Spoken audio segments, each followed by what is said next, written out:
This is a drasha for Parshat Noach 2020. There's a story you might have heard about Chicken Little.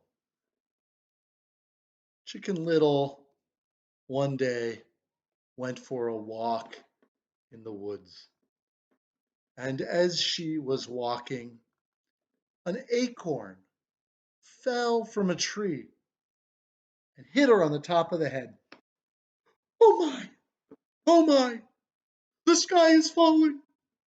I must run and tell the king about it," said Chicken Little. And she began to run. And she ran and she ran. And she saw her friend, Turkey Lurkey.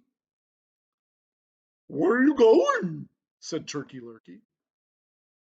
"Oh, Turkey Lurkey, the sky is falling, and I have to tell the king about it." "How do you know?" said Turkey Lurkey. "It hit me on the head, so I know it," said Chicken Little. "Let me go with you," said Turkey Lurkey. So the two of them ran, and they ran and they ran, and they met Ducky Lucky. "The sky is falling," said Turkey Lurkey. "We're going to tell the king." "How do you know that?" said Ducky Lucky. "It hit Chicken Little on the head." "May I come with you?" "Come," said Turkey Lurkey. So the three of them, they ran and they ran and they ran, and they met Foxy Loxy. "The sky's falling and we're going to go tell the king about it," said Ducky Lucky. "Do you know where he lives?" asked Foxy Loxy. "I don't," said Ducky Lucky. "Well, I don't," said Turkey Lurkey. "I don't," said Chicken Little. "Don't worry," said Foxy Loxy. "I know where the king lives. Follow me." So they all followed the fox. He led them, and they walked and they walked, and they came to a little hole in the ground. He says, "The king lives in there." So they all went into the little hole one by one, and the fox went in last, and Chicken Little and Turkey Lurkey and Ducky Lucky never came out of that hole again. The lesson of the story of Chicken Little would seem to be that being too quick to see disaster coming can actually be a self-fulfilling prophecy. If we're too ready to believe the world is going to end, we wind up acting in ways that are dangerous and harmful. That is, of course, the opposite of the lesson of Parshat Noach. While Chicken Little and her friends meet an untimely end because they're too ready to believe in Chicken Little's warnings of disaster, Noach, by contrast, spent 120 years building an ark to save himself and his family from the floodwaters. And Rashi explains that Noach could have built the ark much faster, but he took 120 years hoping that people would see what he was doing and find out that it was because of God's warning that he was bringing a flood, because of the great evil of their ways, and they would then do tshuva and change their behavior. So where Chicken Little jumps to conclusions and scares everyone around her running into disaster headlong, Noach is patient, waiting for people to come to him, taking his time, even though his predictions of doom are based on the most reliable of evidence, the direct communication from God. And where Chicken Little ironically manages to convince everyone she meets, except maybe the wily fox, Noah fails to convince anyone outside of his own family. How is it that Noah's generation were so dense, so blind that they completely ignored his warnings. And it's not just his generation. Noach is not the only unsuccessful prophet in the Bible. In fact, in his failure to convince people to change, he's much more the rule than the exception. 2 weeks from now, we will read the story of Lot, Abraham's nephew's futile attempt to convince even his own sons-in-law and daughters to leave the city of Sodom before God destroys it. In Shemot, we read how Pharaoh manages to ignore not only Moshe's warnings, but the evidence and experience of his own life that his insistence on keeping the Jews as slaves is bringing disaster upon himself and his nation. The prophet Jeremiah was thrown in prison, not by non-Jewish oppressors, but by the Jewish people themselves, because they didn't like hearing his warnings that God was going to destroy Jerusalem. And they preferred to believe the words of false prophets who offered comforting assurance that the temple could never be destroyed, that God would never allow that to happen to us.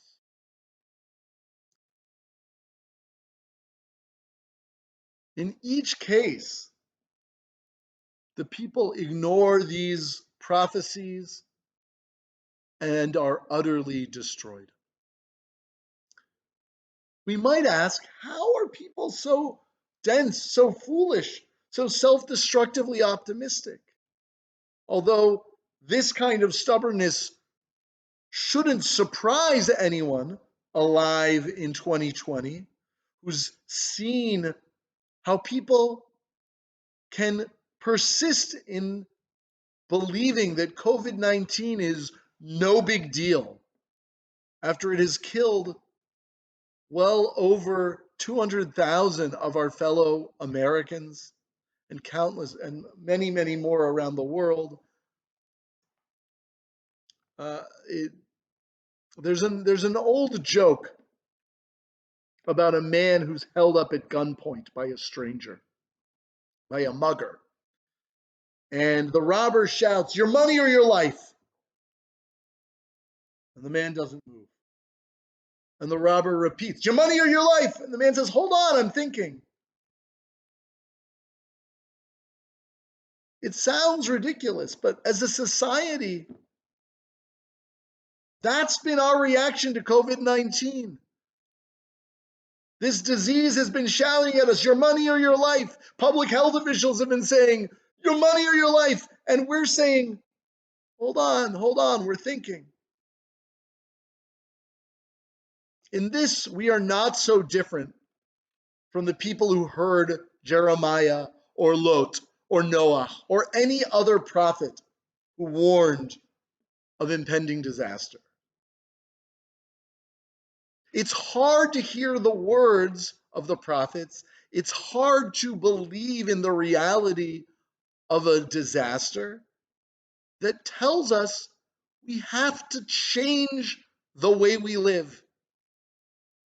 We're going to have to give things up. For Noach's audience, as for so many other prophets, the only way to save their lives would have been to accept that that life as they knew it could never be the same again. And they simply weren't able or willing to do that. We have a powerful need to believe that everything is going to be okay. We believe it can't be possible that the world as we know it will end.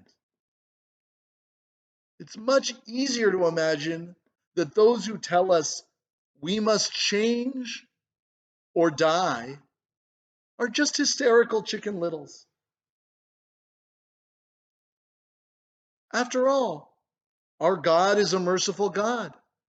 He will make sure that everything will work out. And this is true. But his definition of working out is not our definition of working out. His definition of being okay in the end is not our definition of being okay in the end. We soothe ourselves with false assurances that the life we know, the society we live in, the lifestyle to which we have grown accustomed is invulnerable, is inevitable, because it is too painful and frightening to imagine that this is not the case. But believing to that degree in any human construct, whether it's the walls of Jerusalem or the Egyptian slave state or the American economy, is the definition of idolatry. We may no longer bow down to physical statues, but we believe in plenty of false gods. The truth is, nothing in this world except for God is eternal. There is no shelter in this life that is invulnerable except for God. There are no guarantees except for God. And the only way to save our lives, the only way to assure our survival, is to accept the painful truth that the things we cling to as precious and necessary are impermanent and may go away. This is not easy to do. The only time in Tanakh where a people ever listened to a prophecy of destruction and averted it by changing was when the people of Nineveh listened to Yonah, the prophet Yonah's foretelling of their destruction, and immediately declared a fast and did teshuvah. Yonah is actually the tikkun to this pattern of ignoring prophets that begins with Noah. The parallels between the stories are striking, not just because there's a prophecy of destruction which is ignored and a prophecy of destruction which is heeded, but both stories involve a boat. Both stories involve a Yonah. The prophet Yonah's name means dove in Hebrew, the bird that Noah sends out of the ark to bring back evidence of dry land. And of course, the prophet Yonah, whose name means dove, is the end or the sign that an end to this destructive tendency to ignore prophets calling on us to do tshuva is actually possible. These stories are contrasted in the Tanakh to remind us not to be like the generation of the flood, who stopped their ears up for 120 years, but to be like the people of Nineveh, who were able to recognize the truth when they heard it and able to change without delay. What about Chicken Little? Isn't there some truth there that we shouldn't listen to every prophecy of doom? I think there is, but I don't think it contradicts this fundamental lesson of Parshat Noach, because Chicken Little is telling us not to trust everything we hear, whether it's Chicken Little saying the sky is falling, or whether it's Foxy Loxy saying, just follow me and everything will be okay.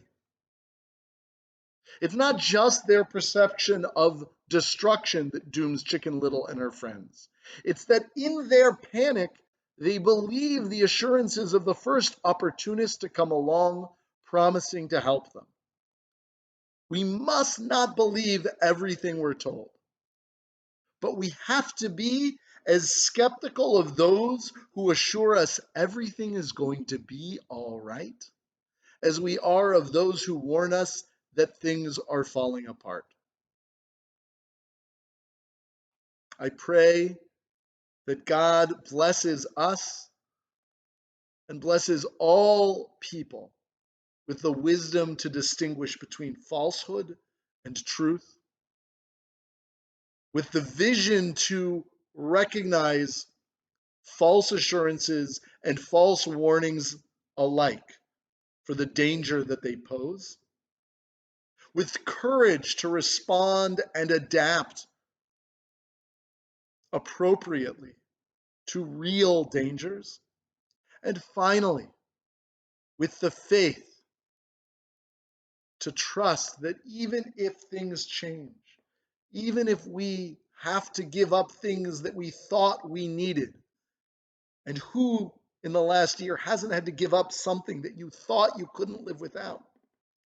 Even if we have to change so much and lose things that it is painful to lose, with God we will be okay. And in the face of threats, may we be blessed with the courage to change and to adapt to new realities so that we do not perish, but we survive and we thrive and we persist. Shabbat Shalom.